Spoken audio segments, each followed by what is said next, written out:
जो कि काफी इम्पोर्टेंट है। सभी क्षेत्रों में, सभी एरियाज में ये लगता है, बहुत ही इम्पोर्टेंट टॉपिक है।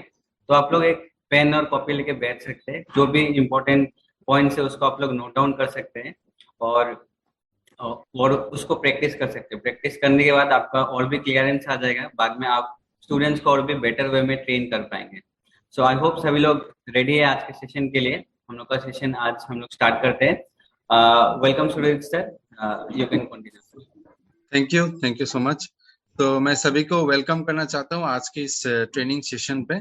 आज का जो टॉपिक है ये माइक्रोसॉफ्ट एक्सेल पे है। तो माइक्रोसॉफ्ट एक्सेल जो है बहुत ही इम्पोर्टेंट एप्लीकेशन है, ये बहुत इम्पोर्टेंट है। माइक्रोसॉफ्ट एक्सेल सबसे ज्यादा यूज किया जाने वाला एप्लीकेशन है। ये हर जगह पे यूज होता है, तो ये बहुत इम्पोर्टेंट एक सॉफ्टवेयर है। तो इन सारे चीजों को किस तरीके से हम एक्सेल को यूज करेंगे, बेसिक से लेके एडवांस पार्ट तक, मैं सारी चीजें मैं आज कवर अप करूंगा। तो आप लोग ध्यान से देखिएगा। ये मैं एग्जाम्पल के साथ भी दिखाऊंगा। ये एक बहुत ही इंपॉर्टेंट सेशन होने वाला है। ये सारे जितने भी चीजें हैं आप लोग स्क्रीनशॉट करके रख सकते हैं, इसे नोट डाउन करके रख सकते हैं, क्योंकि एक बहुत ही इंपॉर्टेंट ये सेशन होने वाला है आज का।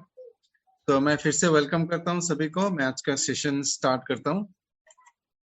तो सबसे पहले जो माइक्रोसॉफ्ट एक्सेल वो क्या होता है, वो किस तरीके से हम लोग ओपन करेंगे। नॉर्मली जैसे हमने पहले भी ओपन किया था, सेम उसी तरीके से हमें स्टार्ट बटन में क्लिक करके माइक्रोसॉफ्ट एक्सेल ओपन करना है, ऑल प्रोग्राम्स में क्लिक करके। यहाँ पे एक्सेल में जो है सबसे ऊपर जो बार है वो टाइटल बार होता है। The title bar, the horizontal bar on the top of the window.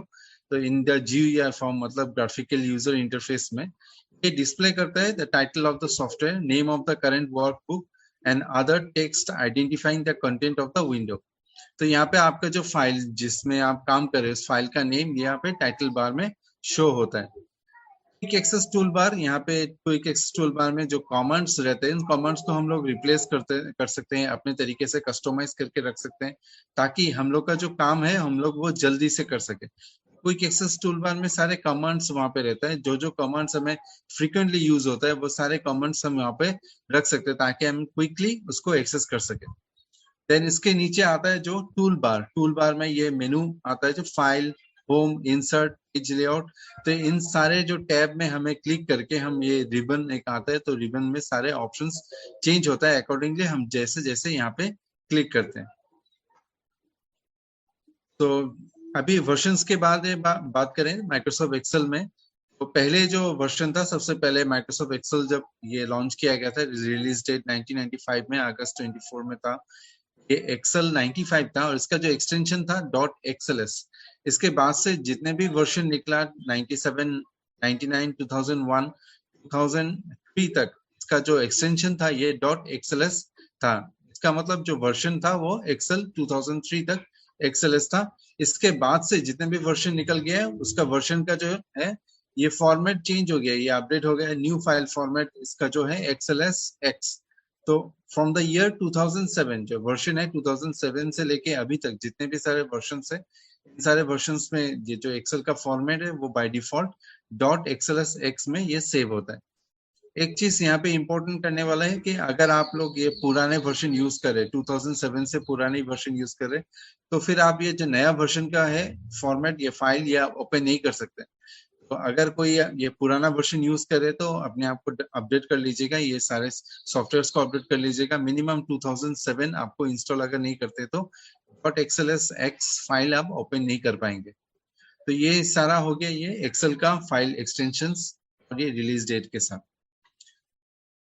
तो सबसे पहले जो मेनू है इसमें मैं बोलना चाहूंगा, ये सबसे पहले जो है यहाँ पे हम लोग क्लिक करेंगे तो न्यू में यहाँ पे न्यू फाइल लेने के लिए हम लोग ले सकते हैं, कंट्रोल प्लस एन उसका कीबोर्ड शॉर्टकट है।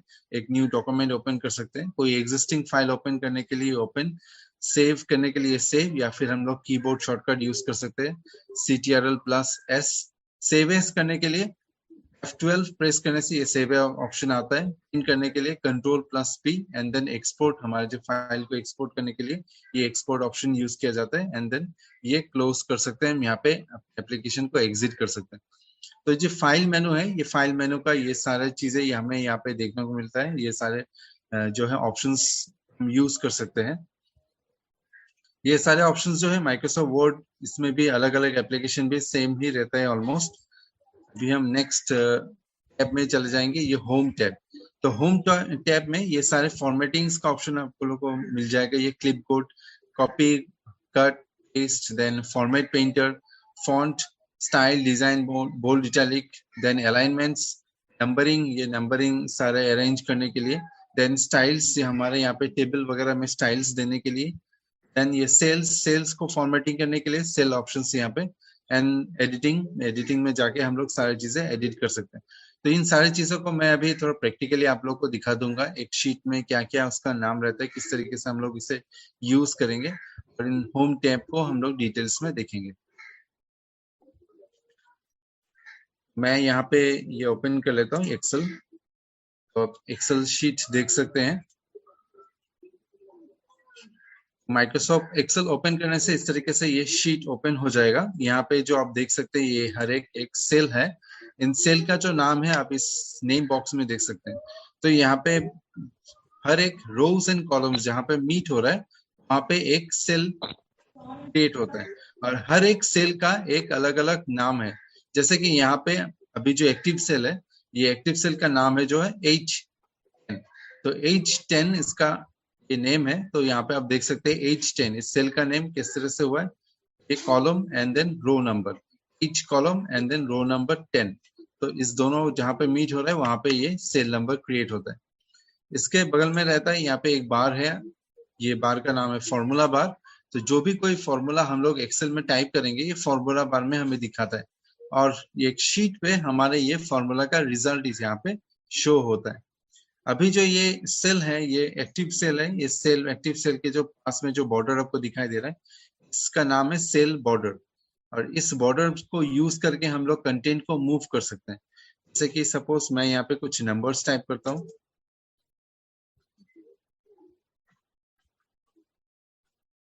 भी मान लीजिए इन सारे नंबर्स को मैं मूव करना चाहता हूँ यहाँ से दूसरी जगह पे, तो हम मुझे ये सिलेक्ट करना पड़ेगा। देन अभी जो सेल बॉर्डर है यहाँ पे क्लिक करके आप उसे ड्रैग करके कहीं पे भी उसको प्लेस कर सकते हैं। ये हो गया ये सेल बॉर्डर का काम। एंड देन यहाँ पे ये छोटा सा एक डॉट है, इसका नाम है ऑटोफिल। तो ऑटोफिल ये बहुत ही यूजफुल एक फीचर है। इस फीचर्स को यूज करके हमें अगर कोई सीरियल नंबर वगैरह चाहिए तो उसे हर एक नंबर को टाइप करने की जरूरत नहीं है, हमें सिर्फ 1 और 2 टाइप करना है, इन दोनों को सिलेक्ट कर लेना है एंड देन ऑटोफिल में क्लिक करके आप ड्रैग करते रहिए तो ये नंबर्स आता रहेगा। जितना ये ड्रैग करेंगे उतना ये नंबर्स आता रहेगा ऑटोमेटिकली। और इसमें क्या होता है, इसमें कोई गलती भी होने का चांसेस नहीं है, और बहुत ही क्विकली से मिनट सेकेंड्सों में हम लोग यहाँ पे लाखों सीरियल नंबर्स यहाँ पे ला सकते हैं अपने एक्सेल शीट।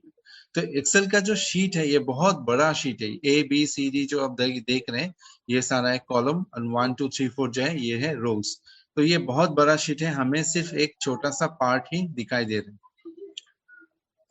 तो आप देख सकते हैं यहाँ पे जैसे number of rows in Excel कितना रहता है, ये यहाँ पे 1048576, इसका मतलब 10,48,576 यहाँ पे रोज है। बहुत ह्यूज ये एक शीट होता है ये।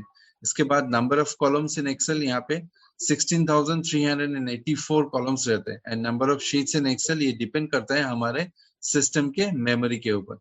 तो अब भी इमेजिन कर सकते हैं कि ये शीट कितना बड़ा है और यहाँ पे हम लोग कितने डेटा एंट्रीज कर सकते हैं, कितने सारे कैलकुलेशन कर सकते हैं एक ही शीट पे। तो मैं बात कर रहा था अभी ये ऑटोफिल के बारे में। ये ऑटोफिल, तो ऑटोफिल और भी अलग अलग काम के लिए यूज होता है। जैसे कि हमने अभी सीरियल नंबर लाया, कभी आपको कोई टेबल क्रिएट करना है, कुछ टेबल में आपको वीक डेज चाहिए, तो मैं यहाँ पे मंडे टाइप कर लेता हूँ। फिर इसको सिलेक्ट करने के बाद अगर आप ऑटोफिल में या क्लिक करके ड्रैग करेंगे तो सारे बाकी के सारे जो वीक डेज वो ऑटोमेटिकली आ जाएगा। तो इससे क्या होता है, ये हम लोग जल्दी से हम लोग कुछ भी यहाँ पे एंट्री कर सकते हैं विदाउट एनी मिस्टेक। लेकिन ये ध्यान देना होगा, अगर हम लोग मंडे का स्पेलिंग गलत लिखेंगे तो वो काम नहीं करेगा, तो उसे पता नहीं चलेगा कि हमें वीकडेज चाहिए। सेम इसी तरीके से हमें मंथ का नेम अगर चाहिए हम मंथ नेम दे सकते हैं। अगर हम शॉर्ट फॉर्म में टाइप करेंगे तो ये शॉर्ट फॉर्म में आ जाएगा, इसे ड्रैग करेंगे तो ये मंथ्स का नेम आ जाएगा। इस तरीके से हम लोग serial number, week days, month name ला सकते हैं ऑटोफिल से। ऑटोफिल से यही नहीं, हम लोग और भी बहुत सारी चीजें कर सकते हैं। मैं धीरे धीरे आप लोग को सारे बाकी की चीजों को भी दिखाऊंगा। तो मैं फिर से एक बार बता देता हूँ, ये एक्सेल शीट हो गया, ये जो सेल है ये एक्टिव सेल है, ये बॉर्डर जो है ये सेल बॉर्डर, और ये छोटा सा जो डॉट दिखाई दे रहा है, यहाँ पे माउस लाने से ये प्लस जो है छोटा सा प्लस आ जाता है, इसका नाम है ऑटो फिल। यहाँ पे रहता है नेम बॉक्स और ये फॉर्मूला बार, तो जो भी फॉर्मूला हम टाइप करेंगे फॉर्मूला बार में दिखाई देगा। अभी कुछ भी कैलकुलेशन करना हो तो जैसे कि ये नंबर्स, कुछ नंबर्स यहाँ पे टाइप किया गया है, तो एक्सेल में कोई भी कैलकुलेशन आप करना चाहते हो तो सबसे पहले हम स्टार्ट करेंगे इक्वल टू साइन के साथ। तो अगर हम लोग इक्वल टू साइन नहीं देंगे तो यहाँ पे कोई भी कैलकुलेशन हम लोग नहीं कर पाएंगे। तो सबसे पहले हम लोग बिगिन करते हैं with the equal to symbol, उसके बाद हम सेल नंबर दे सकते हैं, जैसे कि ये सेल नंबर, यहाँ पे प्लस, ये प्लस प्लस करके हम अभी एंटर करते तो इसका टोटल निकल जाएगा। तो अभी देखिए आप यहाँ पे रिजल्ट देख सकते हैं, और फॉर्मूला बार में जो फॉर्मूला हमने टाइप किया था, अभी मान लीजिए यहाँ पे ओनली 4 अलग अलग 4 नंबर्स को हमने ऐड किया है, लेकिन अगर यहाँ पे 100 नंबर हो, हजारों नंबर हो, तो फिर हम लोग इस तरीके से ऐड नहीं कर सकते, इसके लिए हमें फंक्शन का जरूरत होगी। तो मैं फंक्शन को भी दिखा देता हूँ किस तरीके से करेंगे। इसको मैं कॉपी करके ये नंबर्स को यहाँ पे फिर से पेस्ट कर देता हूँ। अभी इसी नंबर्स को मैं दूसरे तरीके से इसे ऐड करूंगा, तो उसके लिए हम सम फंक्शन यूज करेंगे, equal to sum, then bracket open, and then cell को सिलेक्ट कीजिए, सारे सेल्स को, अभी ब्रैकेट को क्लोज। तो आप सेल के जो रेंज देंगे, यहाँ पे जितने सारे रेंज हो, यहाँ पे 100 हो, थाउजेंड्स हो, या फिर लाखों नंबर हो, सारे रेंज को जब हम लोग देंगे सम लिख के इस ब्रैकेट के अंदर, यहाँ पे एंटर देते ही इसका जो टोटल है वो टोटल निकल जाएगा। ये 2 तरीके के हैं, 2-3 नंबर्स हो तो हम इस तरीके से ऐड कर सकते हैं, बहुत ज्यादा नंबर्स हो तो हम लोग सम फंक्शन का इस्तेमाल कर सकते हैं, क्योंकि इससे क्या होता है बहुत जल्दी से हम लोग ऐड कर सकते हैं। इस तरीके सम फंक्शन के तरीके से यहाँ पे बहुत सारे फंक्शंस भी मिलता है, ये सारी चीजें भी आप लोग को हम बताएंगे। तो ये हो गया जो ये एक्सेल का एक बेसिक चीज। तो ये बेसिक्स जो किस तरीके से हम लोग यूज कर सकते हैं, कोई नंबर्स अगर आप लोग, जैसे कि यहाँ पे मैं 2 नंबर्स में टाइप करता हूँ, तो यहाँ पे 45 एंड 25, इन 2 नंबर को मैं सब्सट्रैक्ट करना चाहता हूँ, तो इक्वल टू ये सेल नंबर माइनस ये cell number and then enter. तो आप देख सकते हैं इसका जो सब्सट्रैक्शन वैल्यू यहाँ पे आ चुका है। तो इस तरीके से एक्सेल में हम लोग यहाँ पे कैलकुलेशन कर सकते हैं। इंसर्ट टैब में आपको मिल जाता है यहाँ पे टेबल, यहाँ पे टेबल इंसर्ट करना है, टेबल के मुताबिक आप कुछ कैलकुलेशन करना चाहते हैं, पिक्चर्स इंसर्ट करना चाहते हैं। पिक्चर्स का ऑप्शन जो है ये बिल्कुल माइक्रोसॉफ्ट वर्ड में जैसा आपने किया था सेम उसी तरीके से यहाँ पे भी यूज कर सकते हैं। अलग अलग तरीके का शेप्स वगैरह डाल सकते हैं यहाँ पे। देन यहाँ पे आता है ये डायग्राम्स, अलग अलग यहाँ पे चार्ट डायग्राम्स या चार्ट बार्स, कॉलम बार, ये हम लोग यहाँ पे क्रिएट कर सकते हैं, ये हमें इंसर्ट में मिल जाता है। देन स्पार्क लाइंस मिलता है, अलग अलग लाइन डायग्राम्स यूज कर सकते हैं हम लोग यहाँ पे। तो इसके लिए हमें डेटा चाहिए, जब हम डेटा इनपुट करेंगे तभी हम लोग इस डायग्राम्स को यूज कर पाते हैं। इसके बाद आता है यहाँ पे लिंक्स, देन यहाँ पे टेक्स्ट बॉक्स क्रिएट कर सकते हैं, देन इक्वेशंस, ये अलग अलग तरीके का मैथ्स इक्वेशंस देने के लिए यूज होता है। डिफरेंट टाइप्स ऑफ सिंबल, ये माइक्रोसॉफ्ट वर्ड में भी दिखाई देता है, ये सारे ऑप्शंस। तो यहाँ पे एक्सेल में भी ये है ये फीचर्स। तो इसको यूज करके अलग अलग सिंबल्स हम लोग यहाँ पे अपने शीट में डाल सकते हैं। और एक जो चीज मैं ये दिखा देता हूँ होम टैब के अंदर, जैसे कि यहाँ पे आपको अलाइनमेंट्स, फॉर्मेटिंग वगैरह मिल जाता है यहाँ पे।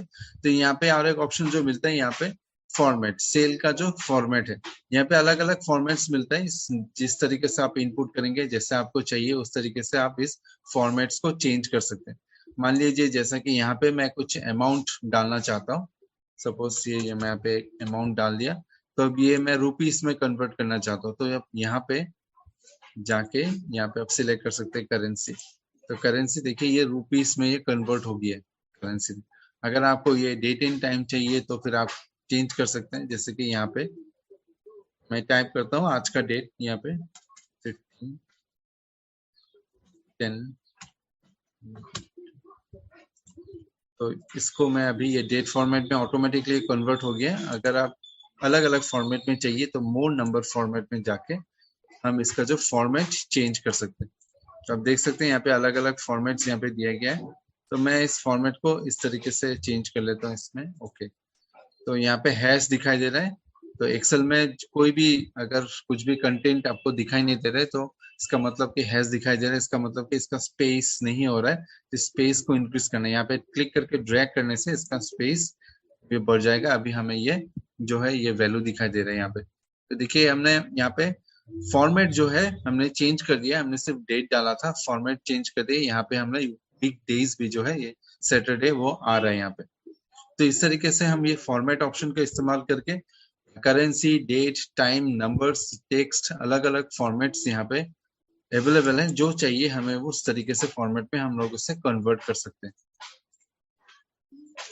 सो नेक्स्ट स्लाइड में हम मूव करते हैं। तो ये हो गया होम टैब।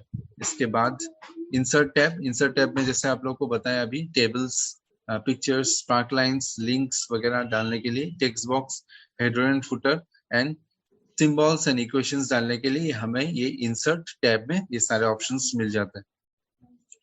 नेक्स्ट टैब जो होता है ये होता है पेज लेआउट टैब। तो पेज लेआउट टैब में हम लोग जब प्रिंट करने जाएंगे तो ये कैसा होगा, ये प्रिंट या फिर हम लोग का जो टेबल होगा या फिर ये एक्सेल का शीट है वो किस तरीके से दिखाई देगा, ये सारे चीजें जो फॉर्मेटिंग हमें पेज लेआउट टैब में मिल जाता है। जैसे थीम ऑप्शन में ये आपको सारे कलर्स, फॉन्ट वगैरह ये सारे चीजें मिल जाता है यहाँ पे। And then printing area. इसके बाद पेज स्टाइल्स, यहाँ पे आप मार्जिन, ओरिएंटेशन, आपको कैसे चाहिए ओरिएंटेशन, ये ओरिएंटेशन आप चेंज कर सकते हैं। पोर्ट्रेट चाहिए, लैंडस्केप चाहिए, ये ओरिएंटेशन आपको पेज स्टाइल ये पेज लेआउट टैब में मिल जाता है। ये तो प्रिंट करना चाहते हैं तो उसको कैसे इस तरह से प्रिंट आ रहा है, अगर आपका मान लीजिए टेबल बहुत बड़ा है, वो आ नहीं रहा है प्रिंटिंग एरिया में, तो आप स्केल टू फिट करके यहाँ पे इसको मैनेज करके आप इसको अपने तरीके से मैनेज कर सकते हैं। देन शीट ऑप्शंस में वहां पे आपको मिलता है ग्रिड लाइंस एंड हेडिंग्स। यहाँ पे ग्रिड लाइंस यूज करते हैं सारे चीजों को प्रॉपर्ली अलाइंस करने के लिए। एंड देन हेडिंग्स ऑप्शन भी मिल जाते हैं यहाँ पे।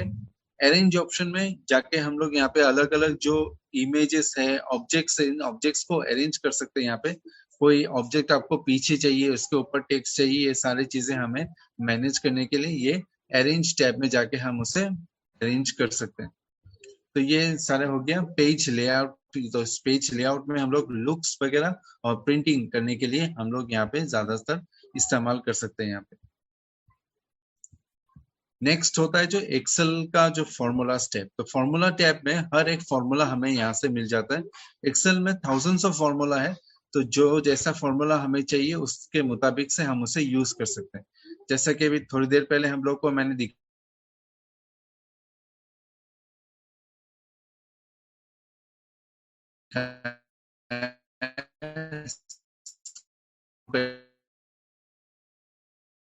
करने के लिए यूज होता है। तो मैं आप लोग को ये कुछ फंक्शंस में दिखा देता हूँ किस तरीके से इस फंक्शंस को यूज करेंगे।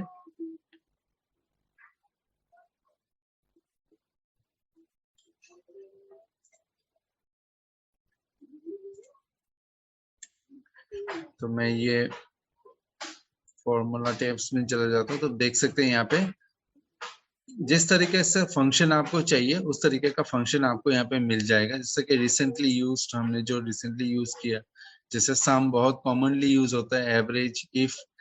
यहाँ पे फाइनेंशियल फंक्शंस, ये फाइनेंस के जितने भी सारा फंक्शंस है सारे कैलकुलेशन के लिए यूज होता है। Then logical functions, text functions, ये डेट एंड टाइम फंक्शंस। तो यहाँ पे हर एक फंक्शन को यहाँ पे प्रॉपर्ली अरेंज किया गया है ताकि हम लोग जल्दी से उसे ढूंढ सकते हैं और उसे यूज कर सकते हैं।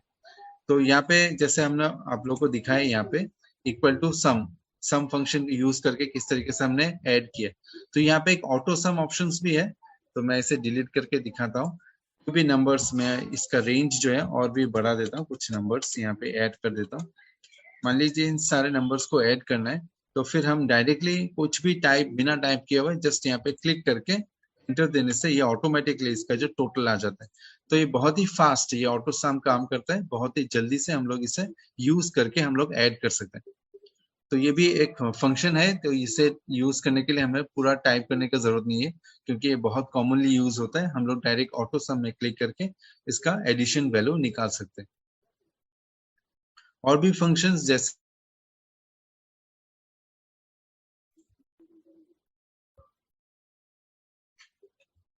और भी फंक्शंस जैसे यहाँ पे यूज होता है, जैसा कि यहाँ पे मैं दिखा देता हूँ लोगों को। तो मैं यहाँ पे एक एग्जांपल दिखा देता हूँ आप लोग को, एक इनवॉइस कैसे बनाते हैं। तो मैंने आप एक इनवॉइस यहाँ पे बना के रखा है। तो इससे में एक इनवॉइस आप लोग क्रिएट कर सकते हैं। इनवॉइस कैसे बनाएंगे, सबसे पहले देखिए ये वाला जो सेल है इसके हमने कैसे डिजाइन किया है। तो इस सेल को ज्वाइन करने के लिए हम क्या करेंगे, सबसे पहले यहाँ पे क्लिक करके जितने भी सारे सेल को आपको ज्वाइन करना है उसको क्लिक करके इसके बाद होम टैब में जाके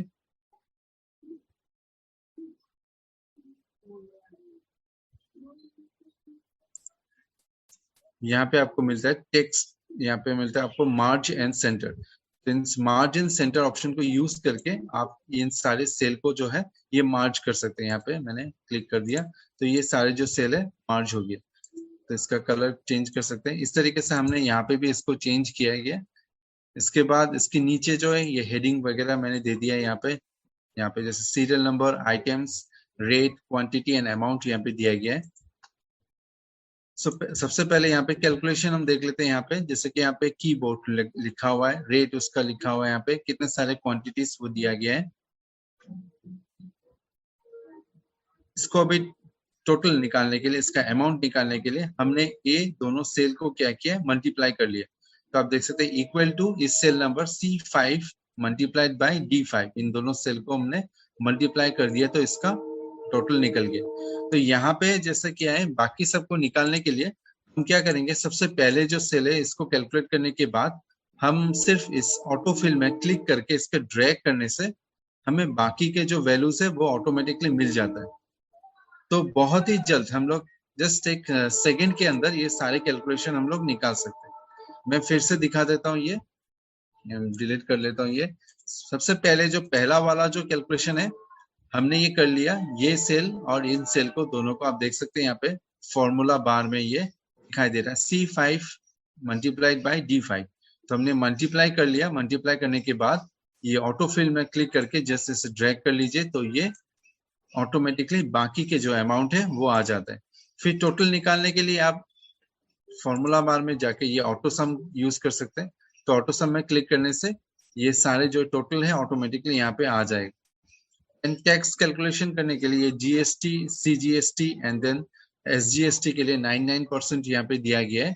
तो ये 9% यहाँ पे लिखा गया है। इसका कैलकुलेशन करने के लिए हमने यहाँ पे इसको कैलकुलेट किया। जैसे कि यहाँ पे D14 डबल क्लिक करने से ये दिखाई देगा। ये आप देख सकते हैं, ये ब्लू कलर का ये D14 है और ये टोटल। तो D14 का 9% और E13, इन दोनों को हमने मल्टीप्लाई करने से इसका जो GST वैल्यू, SGST वैल्यू निकल जाता है। सेम उसी तरीके से हमने इसका भी दोनों को मल्टीप्लाई कर दिया, टोटल वैल्यू और ये 9%, इन दोनों को D15 एंड E13 इसको मल्टीप्लाई करने के बाद यहाँ पे भी हमें इसका वैल्यू निकल आता है। फिर हमने यहाँ पे डिस्काउंट भी ऐड किया है। ये डिस्काउंट जैसे 3%, सेम उसी तरीके से हम लोग यूज करेंगे। क्योंकि यहाँ पे परसेंटेज सिंबल है, हमें यहाँ पे दूसरा कुछ देने की जरूरत नहीं है। डायरेक्टली हम लोग इसे अगर मल्टीप्लाई करेंगे तो वो ऑटोमेटिकली ये कैलकुलेट हो जाता है। इसके बाद यहाँ पे टोटल में आप देख सकते हैं कि ये जो अमाउंट्स है ये अमाउंट सब टोटल कर दिया और डिस्काउंट जो है उसे लेस कर दिया। तो इस तरीके से हमारा जो ग्रैंड टोटल है वो निकल चुका है। तो मैं फिर से एक बार दिखा देता हूँ। जैसा कि यहाँ पे टोटल हमने कैलकुलेशन किया है ऑटो सम यूज करके, ये सारे अमाउंट को टोटल कर दिया है। 9% SGST हम दोनों को मल्टीप्लाई किया है, ये 9% और हमारे जो टोटल सेल है। इसके बाद फिर से हमने CGST हमने ऐड किया है यहाँ पे, इसको भी हमने क्या किया, ये 9% देके टोटल के साथ इसे निकाल दिया है। डिस्काउंट भी सेम उसी तरीके से किया गया है। और लास्ट में इन तीनों अमाउंट को, ये जो अमाउंट्स है ये सारे अमाउंट्स को, ये तीनों अमाउंट्स को हमने ऐड कर दिया एंड देन लास्ट जो डिस्काउंट है उसे हमने लेस कर दिया। तो इससे क्या होता है, हमें ये ग्रैंड टोटल ये निकल जाता है। तो इस तरीके से हम लोग इनवॉइस बना सकते हैं इजीली माइक्रोसॉफ्ट एक्सेल में यूज करके। मैं दूसरा एग्जांपल भी आप लोग को यहाँ पे दिखा देता हूँ किस तरीके से आप लोग यहाँ पे फॉर्मूला देके यूज करके यहाँ पे कैलकुलेशन कर सकते हैं। मैं अभी स्लाइड्स में नेक्स्ट टैब में चले जाता हूँ, उसके बाद आप लोगों को मैं दिखा दूंगा किस तरह से कैलकुलेट करेंगे। तो इससे पहले मैं एक मार्कशीट का एग्जांपल आपको दिखा देता हूँ, इस तरीके से हम लोग ये मार्कशीट क्रिएट कर सकते हैं। तो एक जस्ट एग्जांपल के लिए स्कूल का नाम यहाँ पे लिखा हुआ है, यहाँ पे रोल नंबर, स्टूडेंट्स का नेम और यहाँ पे मार्क्स दिया गया। तो ये एक बहुत ही यूजफुल एग्जांपल है, क्योंकि यहाँ पे बहुत सारे चीजें हम लोग परफॉर्म कर सकते हैं। तो ये किसी को सिखाने के लिए बहुत ही एक इम्पोर्टेंट एग्जांपल होता है ये। तो जैसे कि इंग्लिश में कितना कितना मार्क्स स्कोर किया, maths, science, social, computer, Hindi and Assamese. तो यहाँ पे हिंदी एंड एसामिस जो ये 50 मार्क्स के अंदर यहाँ पे दिया गया है, और बाकी जो है ये सारे 100 मार्क्स का हो। तो हमने यहाँ पे टोटल कर दिया है, यहाँ पे सारे ये ऑटो सम यूज करके टोटल हमने निकाल दिया है। ये किस तरीके से मैं कैलकुलेशन करके आप लोगों को दिखा देता हूँ, इस तरह से यूज करेंगे इसको, टोटल एंड परसेंटेज। तो टोटल निकालने के लिए इक्वल टू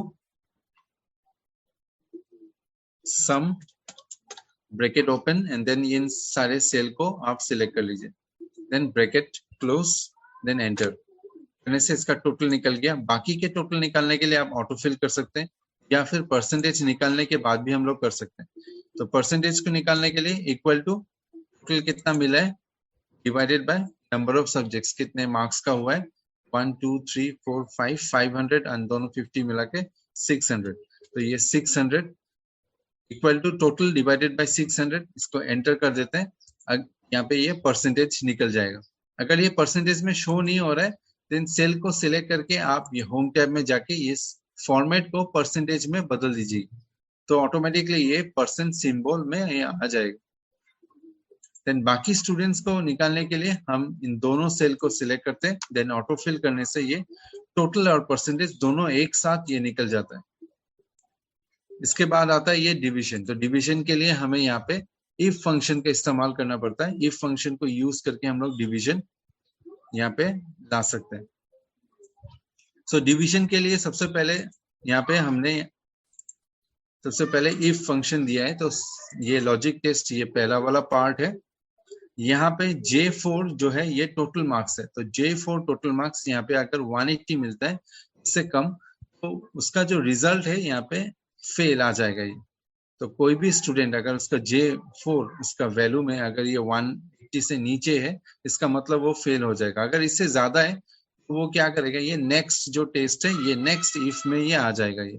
तो नेक्स्ट लॉजिक ये चेक होगा, यहाँ पे नेक्स्ट लॉजिक में चेक करेंगे कि उसका मार्क्स 270 है कि नहीं। अगर 270 से कम होगा तो फिर इसको क्या होता है, ये थर्ड डिवीजन दिखाई देगा, या फिर इससे ज्यादा है तो फिर ये नेक्स्ट जो इफ है उससे चेक करने लगेंगे।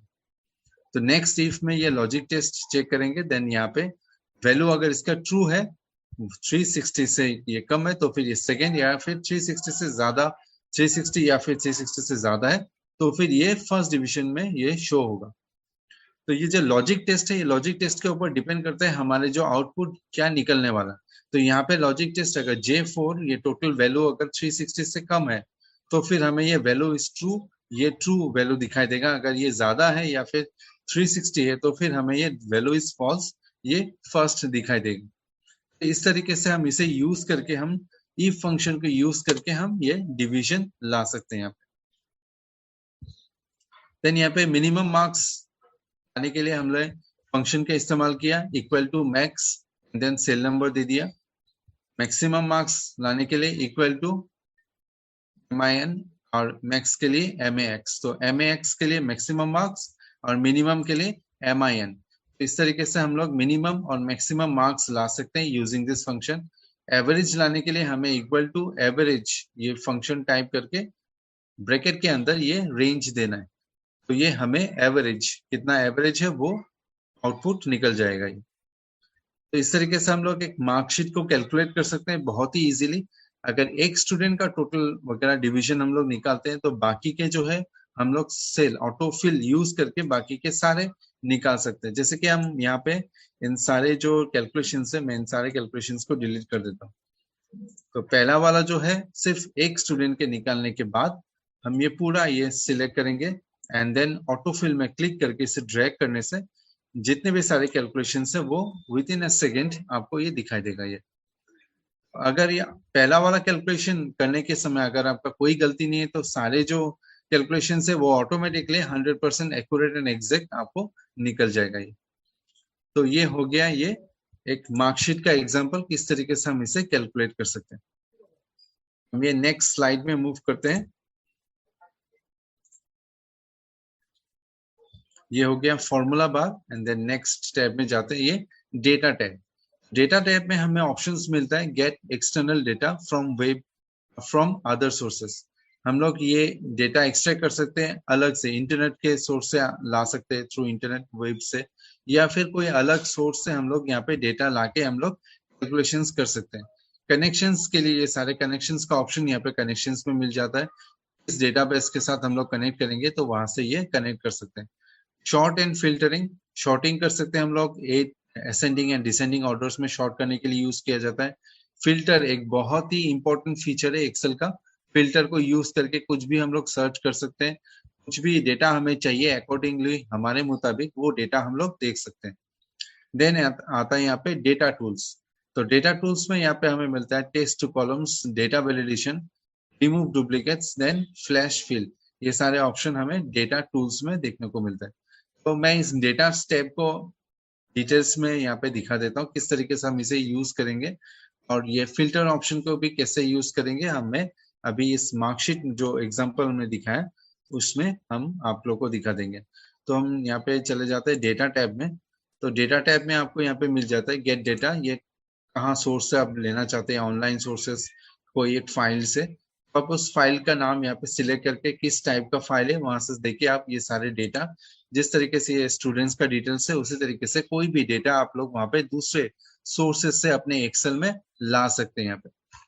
तो ये ऑप्शंस यहाँ पे दिया गया है, from web, from table, range, अलग सोर्सेस, एग्जिस्टिंग कनेक्शंस, यहाँ से हम लोग दे सकते हैं। इसके बाद आता है यहाँ पे शॉर्टिंग। शॉर्टिंग यहाँ पे यूज कर सकते हैं हम लोग इसे, जैसे अल्फाबेटिक ऑर्डर्स में दे सकते हैं, इंक्रीजिंग एंड डिक्रीजिंग नंबर्स में यूज कर सकते हैं। जैसा कि अभी अगर हम लोग यहाँ पे शॉर्ट करते हैं, शॉर्टिंग करते हैं यहाँ पे नेम पे, सबसे पहले मैं ये सिलेक्ट कर लेता हूँ इन सारे कॉलम्स को, यहाँ पे मैं फिल्टर ऑन कर लेता हूँ। तो ये फिल्टर ऑन करते ही ये सारे शॉर्टिंग का ऑप्शंस जो है हमें यहाँ पे देखने को मिलेगा। अभी आप देख सकते हैं जितने भी सारे फील्ड नेम्स है, जैसे roll number, name, English, math, science, हर एक फील्ड नेम के ऊपर एक ऑप्शन आ चुका है। जिस तरीके से हमने ये सिलेक्ट करके फिल्टर को ऑन किया है, फिल्टर ऑन करते ही ये ऑप्शन हमें दिखाई दे रहे हैं। अभी हम इस ऑप्शन में क्लिक करके यहाँ पे इसमें शॉर्ट कर सकते हैं, जैसे कि ए टू जेड। तो ए टू जेड आप देख सकते हैं अल्फाबेटिक ऑर्डर में ये बन चुका है। सबसे पहले ए से स्टार्ट होता है, उसके बाद यहाँ पे C, D, F, E, R and then S. ये अल्फाबेटिक ऑर्डर में ऑटोमेटिकली ये सेट हो गया। डू करेंगे तो ये सब पहले जैसा ये बन जाएगा। देन कोई भी अगर आपको कुछ सर्च करना है, टेक्स्ट फिल्टर में जाके इक्वल्स, किसी का नाम सर्च करना है तो इक्वल देके आप लोग नाम टाइप कर सकते हैं, या फिर कंटेंट। सब इसमें यहाँ पे कंटेंट देखता हूँ, यहाँ पे अजीत नाम का कौन है यहाँ पे मैं देख लेता हूँ। अभी मैंने टाइप कर दिया कंटेंट्स में, ओके। तो आप देख सकते हैं ये अजीत मैंने टाइप किया था, तो ये अजीत उसका नाम यहाँ पे दिखाई दे रहा है। अभी हमारे पास जो डेटा है ये कम है, अगर आपके यहाँ पे 1 लाख, 2 लाख, 10 लाख भी डेटा हो तो हम वहां से सर्च करके निकाल सकते हैं, किसी के नाम के मुताबिक हम लोग सर्च करके देख सकते हैं। भी अगर हम लोग फिर से सारे रिकॉर्ड्स को देखना चाहते हैं, सारे रिकॉर्ड्स को देखने के लिए ये डेटा टाइप में यहाँ पे क्लियर ऑप्शन है, क्लियर ऑप्शन को क्लिक करने से फिर से ये सारे डेटा जो है वो आ जाएगा। अभी अगर हमें इस टेबल में देखना है कि किन किन स्टूडेंट्स को मैथ्स में 60 से ज्यादा मिला है, किन किन स्टूडेंट्स को मिला है, तो जो जो स्टूडेंट्स को ये 60 से ज्यादा मिला है उनका नाम यहाँ पे आ जाएगा। इसके लिए मैं यहाँ पे मैथ्स में क्लिक करता हूँ। यहाँ पे हमें 60 से ज्यादा किन किन के हैं वो देखने के लिए हम नंबर फिल्टर्स में जाएंगे एंड देन ग्रेटर देन और इक्वल टू। तो यहाँ पे ग्रेटर देन इक्वल टू 60 या फिर 60 से ज्यादा जिन जिन स्टूडेंट्स को मिला है उनका नाम ये डिस्प्ले आ जाएगा। ओके में क्लिक करने से आप देख सकते हैं जितने भी मैथ्स का जब मार्क्स है वो 60 से ज्यादा है। बाकी के जो स्टूडेंट्स जिसे 60 से ज्यादा नहीं मिला उनका नाम ये हाइड हो चुका है, और सिर्फ उन स्टूडेंट्स को दिखाई दे रहा है जो से 60 से ज्यादा मिला है। इसे हम क्लियर करने से फिर से ये बाकी जो सारे स्टूडेंट्स को वो दिखाई देगा। इस मेथड को यूज करके आप कोई भी सब्जेक्ट में ये इस्तेमाल करके देख सकते हैं। जैसा कि मैं साइंस में देख लेता हूँ कि मोर देन 70 किसे किसे मिला है, ग्रेटर देन और इक्वल टू, यहाँ पे देखते हैं 70। ओके, तो 70 इन चारों स्टूडेंट्स को मिला है, मोर देन 70 साइंस में। तो फिर से मैं यहाँ पे क्लियर में क्लिक कर देता हूँ, तो ये सारे टेबल यहाँ पे आ जाएगा, पूरा टेबल। तो इस तरीके से हम फिल्टर का इस्तेमाल करके हम लोग डेटा को निकाल सकते हैं, फिल्टर कर सकते हैं, जो डेटा चाहिए पर्टिकुलरली वही देख सकते हैं। जैसा कि डिवीजन के यहाँ पे मैं सारे फर्स्ट डिवीजन मार्क्स देखना चाहता हूँ, तो ये सिलेक्ट ऑल है, इसे हटाकर मैं ओनली फर्स्ट डिवीजन को सिलेक्ट कर लेता हूँ and then click on okay. तो ये सिर्फ फर्स्ट डिवीजन को ही दिखाएगा, बाकी सारे जो डेटा है उसे हाइड कर देते हैं। तो इस तरीके से हम लोग का जो रिपोर्ट्स वगैरह है, डेटा सर्च करना है, फिल्टर करके हम उसे अलग अलग काम के लिए यूज कर सकते हैं। तो ये बहुत ही एक यूजफुल फीचर है ये फिल्टर। फिर से बाकी डेटा को लाने के लिए क्लियर में क्लिक करेंगे तो सारे डेटा यहाँ पे दिखाई देगा। इस तरीके से हम लोग इस एक्सेल में यूज करके हम लोग फिल्टर यूज करके डेटास को हम लोग जनरेट कर सकते हैं।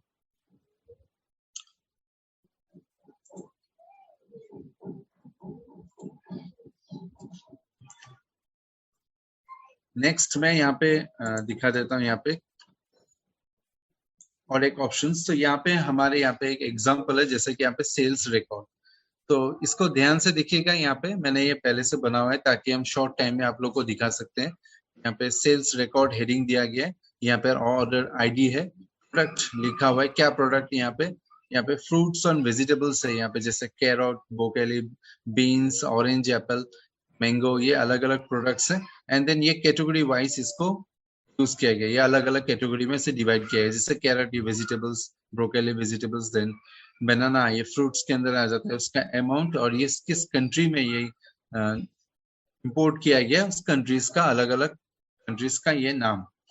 तो ये जो डेटा है, इस डेटा से हमें अगर कैलकुलेशन करके निकालना है कि हाँ कैरेट का कितना है अमाउंट, वो निकालना है, या फिर हमें सिर्फ वेजिटेबल्स का अमाउंट निकालना है, या फिर सिर्फ फ्रूट्स का अमाउंट निकालना है, या फिर किसी कंट्री वाइज कौन सा कंट्री से ज्यादा इंपोर्ट किया गया है, कि यूनाइटेड स्टेट्स से कितना किया गया है, कनाडा से कितना किया गया है।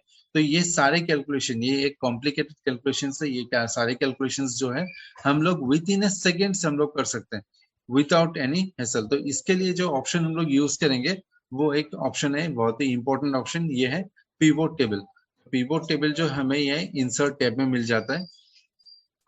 तो किस तरीके से हम लोग यूज करेंगे, सबसे पहले मैं ये टेबल सिलेक्ट कर लेता हूँ। तो ये जो फील्ड नेम है यहाँ से मैंने सिलेक्ट कर लिया। अभी ये पिवोट टेबल में मैं ये सिलेक्ट कर लेता हूँ। ये टेबल का जो रेंज है ये ऑलरेडी मैंने सिलेक्ट कर लिया है। अभी जो ये टेबल है हमें पिवोट टेबल, ये कहाँ पे हमें चाहिए, तो ये न्यू वर्कशीट में दे सकते हैं या फिर एग्जिस्टिंग वर्कशीट में, यहाँ पे एग्जिस्टिंग वर्कशीट में ही दे देता हूँ। तो इस वर्कशीट में ही हमें दिखाई देगा। तो यहाँ पे मैं लोकेशन में क्लिक करता हूँ, कहाँ पे चाहिए, एक सेल नंबर में दे देता हूँ, इस सेल नंबर में आ जाएगा, देन ओके। तो ये जो एरिया है, ये एरिया ये बन चुका है। यहाँ पे देखिए पिवोट टेबल का ये जो ऑप्शन है यहाँ पे आ चुका है। मैं अभी यहाँ पे प्रोडक्ट सिलेक्ट कर लेता हूँ। ये सारे प्रोडक्ट्स का नाम यहाँ पे आ गया है। देखिए ये बार बार रिपीटेड जो है वो नहीं आ रहा है, सब सिंगल सिंगल यहाँ पे आ रहा है। देन यहाँ पे मैं अमाउंट सिलेक्ट कर लेता हूँ। तो आप ये इजीली देख सकते हैं। देखिए एप्पल का जो कैलकुलेशन है वो निकल गया, एप्पल का जो टोटल है वो निकल गया है, बनाना का जो टोटल है वो निकल गया है, beans, broccoli, carrot, mango, orange, हर एक प्रोडक्ट का ये टोटल आ गया है विद इन सेकेंड्स। यहाँ पे कोई मिस्टेक होने का भी चांसेस नहीं। अगर आपको अभी ये प्रोडक्ट वाइज नहीं चाहिए, हमें ये चाहिए कैटेगरी वाइज, सपोज हमें देखना है फ्रूट्स का कितना हुआ है, वेजिटेबल्स का कितना हुआ है, तो हम क्या करेंगे, इस प्रोडक्ट को रिमूव करके हम कैटेगरी को सिलेक्ट कर लेंगे। तो कैटेगरी सिलेक्ट करेंगे तो यहाँ पे फ्रूट्स एंड वेजिटेबल, फ्रूट्स का कितना अमाउंट हो गया, देन वेजिटेबल्स का कितना अमाउंट हो गया, तो इसके मुताबिक हम लोग देख सकते हैं। तो एक बहुत ही इंपॉर्टेंट एक फीचर है ये एक्सेल का, बहुत ही फास्ट हम लोग इसे कैलकुलेशन कर सकते हैं। आप लोग इसे नोट डाउन कर लीजिए, क्योंकि एक बहुत ही ये इंपॉर्टेंट एक फीचर है। आज फीचर्स बहुत यूजफुल है, हम लोग बहुत सारे काम के लिए ये यूज किया जाता है। तो यहाँ पे अगर हम कंट्री वाइज देखना चाहते हैं, तो मैं कैटेगरी हटा देता हूँ, ये कंट्री वाइज आ जाएगा। तो ये हर एक कंट्री का कितना सेल है, कितना इंपोर्ट किया गया, ये सारे डेटा जो है हमें देखने को मिल जाता है। अगर आप दो कैटेगरी का एक साथ सिलेक्ट करेंगे तो ये डिवाइड हो जाता है। जैसे कि कैटेगरी हमने सिलेक्ट किया कि ऑस्ट्रेलिया का फ्रूट्स एंड वेजिटेबल्स कितना कितना है, कनाडा का कितना है, फ्रांस का कितना है, ये सारे, जर्मनी का कितना है, ये सारे ये कैलकुलेशंस ब्रेक करके ये आ जाता है कैटेगरी वाइज। तो ऑस्ट्रेलिया में फ्रूट्स देखिए इतना ज्यादा है, वेजिटेबल्स बहुत कम है। कनाडा में फ्रूट्स बहुत ज्यादा है, वेजिटेबल्स उससे थोड़ा कम है। तो इस तरीके से हम लोग कैलकुलेशन करके हम लोग देख सकते हैं बहुत ही जल्दी से using this pivot table option in Excel. तो आशा करता हूँ आपने ये नोट डाउन कर लिया। ये एक बहुत ही इंपॉर्टेंट, एक यूजफुल चीज है ये। फिर से दिखा देता हूँ ये एक बार, इस तरीके से हम इसे यूज करेंगे। ये टेबल हमारे पास है, ये ऑलरेडी बना चुका है। हम सिलेक्ट करेंगे, इंसर्ट टैब में चले जाएंगे, पिवोट टेबल यहाँ पे ऑप्शन में सिलेक्ट करेंगे, देन टेबल ऑलरेडी सिलेक्टेड है, एग्जिस्टिंग वर्कशीट हाँ चाहिए, हम ये लोकेशन दे देंगे, ओके। इसके बाद आपको किस तरीके से आपको चाहिए ये डेटा ऐड करना, प्रोडक्ट वाइज देन अमाउंट। तो ये प्रोडक्ट वाइज एंड अमाउंट ये यहाँ पे दिखाई देगा। तो नेक्स्ट जो है मैं आप लोग को दिखा देता हूँ, ये नेक्स्ट डायग्राम एक दिखा देता हूँ यहाँ पे। तो ये डायग्राम यहाँ पे एक है, तो इस यहाँ पे रीजन लिखा हुआ है, अलग अलग region, east west north south, ये अलग अलग रीजन है। और यहाँ पे कुछ विजिटर्स दिया गया जैसे एग्जांपल के लिए। तो हम ये जो है ईस्ट साइड में कितने सारे विजिटर्स हैं 94, वेस्ट में 12, नॉर्थ में 54 एंड देन साउथ में 64। इस तरीके से ये डिवाइड किया गया। अब इसका मैं एक डायग्राम बनाना चाहता हूँ, तो इसको मैं सिलेक्ट कर लेता हूँ। तो ये जो डेटा है, इस डेटा से हम लोग बहुत अच्छे तरीके से एक पाई डायग्राम बना सकते हैं। उसके लिए हम लोग इंसर्ट में चले जाते हैं, यहाँ पे चार्ट के अंदर आपको पाई डायग्राम मिल जाता है। तो कोई भी आपको जो पसंद है आप लेके वहाँ पे इसे क्रिएट कर सकते हैं। तो आप देख सकते हैं अभी जैसे कि इस डेटा का जो है ये डायग्राम बन चुका है। तो ये डेटा, विदाउट ये डेटा हम लोग के डायग्राम नहीं बना सकते हैं। तो ये अकॉर्डिंग टू जो डेटा में शो हो रहा है, ये हमारे ये डायग्राम में शो हो रहा है। ये कलर वाइज शो कर रहे हैं, आप यहाँ पे देख सकते हैं। सबसे ज्यादा जो अमाउंट है यहाँ पे ईस्ट, ये ब्लू कलर का दिखाई दे रहा है, सबसे ज्यादा ये ईस्ट। इसके बाद जो है ये साउथ का है जो येलो कलर का दिखाई दे रहा है, और सबसे जो कम है ये ब्राउन कलर का ये दिखा रहा है वेस्ट का। तो इस तरीके से हम लोग डायग्राम ड्रॉ करके हमारे जो डेटा को एनालाइज कर सकते हैं, दिखा सकते हैं, अपने रिपोर्ट्स में दिखा सकते हैं। तो एक्सेल में ये बहुत ही इजीली हम लोग इसे क्रिएट कर सकते हैं। जैसे कि यहाँ पे मार्कशीट में भी हम लोग यहाँ पे क्रिएट कर सकते हैं। मैंने ये सिलेक्ट कर लिया data subject wise and then insert, ये कॉलम डायग्राम में जाता हूँ यहाँ पे। तो आप देख सकते हैं कॉलम डायग्राम में ये किस तरीके से हर एक स्टूडेंट्स का जो है डायग्राम ये बन चुका है। ये स्टूडेंट्स का नाम ऑटोमेटिकली ये नीचे आ गया है, टोटल मार्क्स 100 वो दे दिए, 100 के मुताबिक से किसको कितना ज्यादा मार्क्स मिला है, कहाँ का कम मिला है। तो आप देख सकते हैं यहाँ पे इस डायग्राम के मुताबिक ये आपका चार्ट ये यहाँ पे रेडी हो गया। तो अलग अलग डेटा के मुताबिक अलग अलग चार्ट हम लोग यूज कर सकते हैं। जैसा कि ये विजिटर्स का ऑप्शन हमने दिखाया अभी, तो ये विजिटर्स के लिए ये डायग्राम सही है, हम इस ये दिखा सकते हैं। लेकिन ये पाई डायग्राम हम लोग यहाँ पे क्रिएट नहीं कर सकते। तो ये अलग अलग डेटा अलग अलग डायग्राम्स के लिए यूज किया जाता है। तो अकॉर्डिंग टू आवर डेटा हम डायग्राम को सिलेक्ट करेंगे। तो इसी तरीके से अलग अलग बहुत और भी अलग अलग तरीके का चार्ट बन रहता है। आपके रिक्वायरमेंट के मुताबिक आप सही चार्ट को सिलेक्ट करके एक्सेल में विद इन ए सेकेंड्स आप अपना ये चार्ट क्रिएट कर सकते हैं। सो नेक्स्ट स्लाइड में मैं चले जाता हूँ यहाँ पे।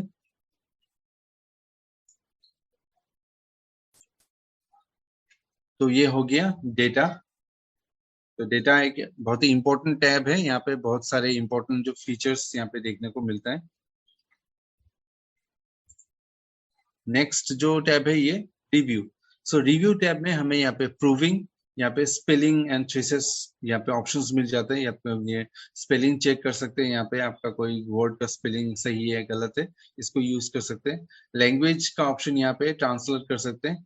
देन इनसाइड स्मार्ट लुकअप यहाँ पे ऑप्शंस है। देन कमेंट्स यूज कर सकते हैं, यहाँ पे हर एक सेल में कमेंट्स यूज कर सकते हैं ताकि हम लोग बेटर एक्सप्लेन कर सकते हैं अपने शीट वर्कशीट को।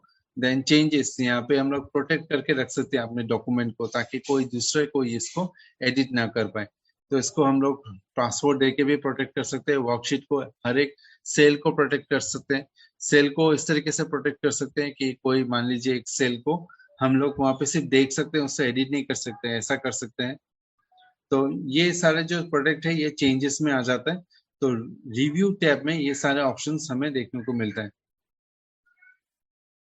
एंड जो अंत में है व्यू टैब, ये व्यू टैब यूज करके हम लोग अपना जो एक्सेल का चार्ट का जो व्यू है, ये व्यू को हम लोग बदल सकते हैं, अलग अलग व्यू में हम लोग चेंज कर सकते हैं अपने यूजर्स के मुताबिक। या फिर एक्सेल क्या होता है, बहुत छोटे छोटे यहाँ पे सेल रहता है, तो कभी कभी क्या होता है ये डेटा हमें पूरा दिखाई नहीं दे रहा है अच्छी तरीके से, कोई नंबर नोट करना है तो या फिर किसी नंबर को देख के हमें नंबर डायल करना है, तो ये नंबर्स बहुत छोटे छोटे जो आते हैं इसको हम जूम करके अपने मुताबिक हम उसके जूम करके उस एक्सेल के जो व्यू है हम उसे चेंज कर सकते हैं।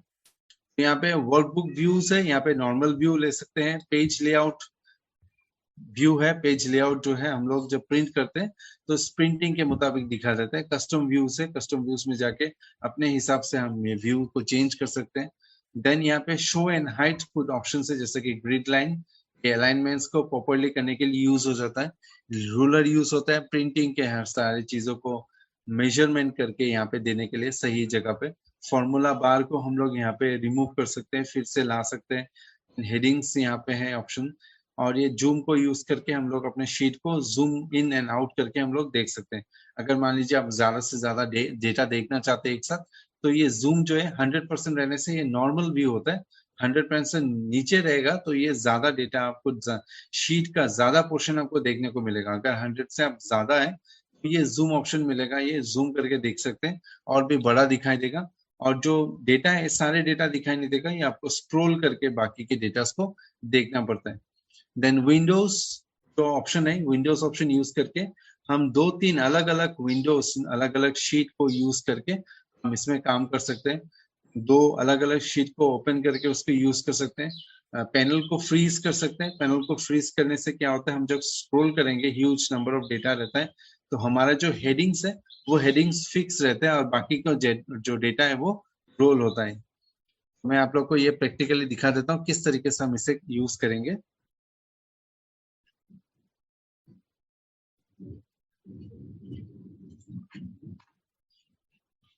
ये रिव्यू हो गया। रिव्यू ये टैब में आप देख सकते हैं, यहाँ पे स्पेलिंग है, ट्रेशरस है यहाँ पे।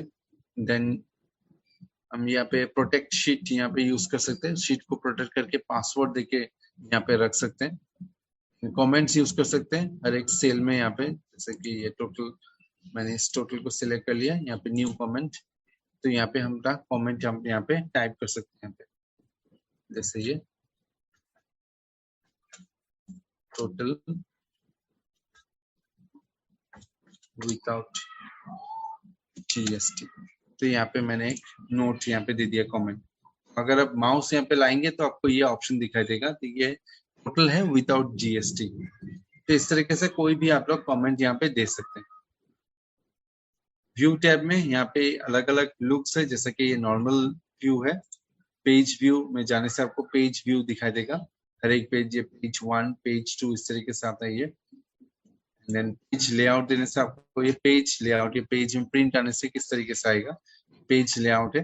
या फिर कस्टम व्यू में जाके हम अपने कस्टम के तरीके से अपने जैसे चाहिए वैसे हम लोग अरेंज कर सकते हैं। ग्रिड लाइंस को अगर हटा देंगे तो ये देख सकते हैं, ये जो सेल का जो है ये सेल सब जा चुका है। ये सेल जाने से हम लोग के लिए प्रॉब्लम होता है कहाँ पे कौन सा सेल है ये देखने को, इसीलिए ग्रिड लाइन ज्यादातर ये ऑन ही रहता है। फॉर्मूला बार को अगर हम टैप करेंगे तो फॉर्मूला बार ये हाइड हो जाएगा, यहाँ पे क्लिक करने से फिर से फॉर्मूला बार यहाँ पे आ चुका है। इस तरीके से हम इसे जो भी चीजें हमें नहीं चाहिए हम उससे हाइड कर सकते हैं या फिर शो कर सकते हैं यूजिंग दिस ऑप्शन। यहाँ पे जूम ऑप्शन है, अभी आप नीचे जो दे सकते हैं, हमारा जो शीट है वो 120% दिखाई दे रहा है। इसका मतलब ये नॉर्मल से 20% ज्यादा दिखाई दे रहा है। अगर हम इसे 100% कर देते हैं, ये इसका साइज बहुत छोटा हो जाएगा, इसका नॉर्मल व्यू में आ जाएगा। ये देखने में अगर प्रॉब्लम हो रहा है तो हम इसे जूम करके देख सकते हैं। ये नीचे जो बार है यहाँ पे इसे भी कर सकते हैं, या फिर ऊपर से भी हम लोग इसे चेंज करके देख सकते हैं। देन अलग अलग विंडोज में काम करने के लिए हम लोग ये new Windows and arrange window use करके यूज कर सकते हैं। फ्रीज पैनल ये बहुत ही एक इम्पोर्टेंट फीचर है, इसको हम इस तरीके से यूज कर सकते हैं, जैसा कि यहाँ पे मैं इस सेल को ये सिलेक्ट कर लेता हूँ और इसे मैं अभी फ्रीज पैनल फ्रीज कर देता हूँ। तो ये फ्रीज करने के बाद क्या हो गया, इस देखिए ये रो को सिलेक्ट करके हमने फ्रीज कर दिया। अभी हम इसे स्क्रॉल करेंगे तो क्या होगा, देखिए ये जो हेडिंग है ये हेडिंग फिक्स्ड है, फ्रीज है, ये मूव नहीं होगा, हमारे डेटा मूव हो जाएगा। नीचे का जो डेटा जब हम लोग देखना चाहेंगे तो वो डेटा हम लोग देख सकते हैं अपने हेडिंग के साथ, बाकी के जो है वो ऑटोमेटिकली हाइड हो जाएंगे। ये भी एक बहुत इंपॉर्टेंट फीचर है। तो हमारे सेल बहुत ज्यादा होते हैं, बहुत शीट बहुत ज्यादा बड़ा है और हमें हेडिंग्स देखना जरूरी है, तो हम लोग इसे इस्तेमाल कर सकते हैं। अगर हमें नहीं चाहिए, फिर से हम लोग व्यू में जाके फ्रीज पैनल में जाके यहाँ पे अनफ्रीज पैनल में क्लिक करने से ये फिर से पहली तरह बन जाएगा ये। तो देखिए अभी स्क्रॉल करने से क्या होता है, स्क्रॉल करने के बाद आपको ये प्रॉब्लम हो सकता है देखने में कि ये मार्क्स किसका मार्क्स था। अगर हम इसे फ्रीज कर लेंगे तो फिर क्या होगा, स्क्रॉल करने से हमें इजीली समझ में आता है कौन सा मार्क्स किस सब्जेक्ट का है। तो ये अब तक का ये एक्सेल का सारे जो चीजें हैं आप लोग ध्यान से देखा होगा, इसे नोट डाउन कर लिया होगा। ये मैं यहाँ पे तो इन सारी चीजों को नोट डाउन कर लिया होगा। ये जो एग्जांपल्स मैंने दिखाए ये बहुत ही इंपॉर्टेंट एग्जांपल्स, इसको प्रैक्टिस कीजिएगा, ये सब देख लीजिएगा प्रैक्टिस करके। जो भी चीजें आप लोग को दिखाई है वेरी वेरी इंपॉर्टेंट है। तो अगर किसी का कुछ भी अभी डाउट्स है, मैंने जो भी दिखाया तो आप लोग बता सकते हैं, अपने डाउट्स क्लियर कर सकते हैं।